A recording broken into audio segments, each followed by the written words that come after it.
இனியன் தவக்க ஆரம்பிச்சதுலேருந்து உட்காந்தா விழுகுறான், நின்னா விழுகுறான். என்னடா பண்றது? அப்படின்னு யோசிச்சுட்டு இருக்கும்போது தான் இந்த ப்ராடக்ட் வந்து என்னோட கண்ல பட்டுது. சரி ஓகே இத வாங்கி யூஸ் பண்ணி பார்த்துரலாம் அப்படின்னு சொல்லி தான் வாங்குனேன். குவாலிட்டி வைஸ் அது நல்லாருக்கு. பட் யூஸ் பண்ணா தானே உண்மையா எப்படி இருக்கு அப்படின்னு சொல்ல முடியும். வாங்க எப்படி இருக்குன்னு சொல்லி செக் பண்ணி பார்த்துரலாம். தலைக்கவசம் போட்டோனே என் பையன் பார்க்கறதுக்கு எம்.எஸ். டோனி மாரியே இருக்கான்ல. என்ன பண்றது? நான் அப்படிதான் சொல்லிக்குவேன். சரி போட்டு விட்டோனே ஃபர்ஸ்ட்டு அழுதான். அதுக்கப்புறமா வந்து சுட்டித்தனம் ஆரம்பிச்சுருச்சு. உட்காரவே இல்லையே கொஞ்ச நேரம் கூட. விழுந்து எந்திரிக்கிறது, கார்னர் கார்னரா போய் முட்டுறது அப்படின்னு சொல்லி தான் இருந்தது.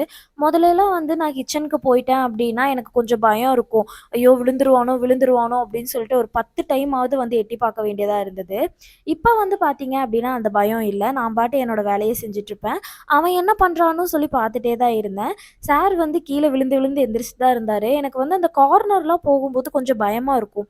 செவுத்துல முட்டிருவான், இல்ல எங்கேயாவது ஒரு கார்னர்ல போய் இடிச்சுருவான் அப்படின்னு சொல்லிட்டு. இப்ப அந்த பயம் கொஞ்சம் கூட கிடையாது. அதுல நல்ல ஸ்பாஞ்ச் இருக்கு. அதனால கீழ விழுந்தாலும் பயந்து தான் அழுகுறாங்க. வலிச்சு அழுகல. அதனால எனக்கு வந்து இது ரொம்பவே வந்து யூஸ்ஃபுல்லா இருந்தது.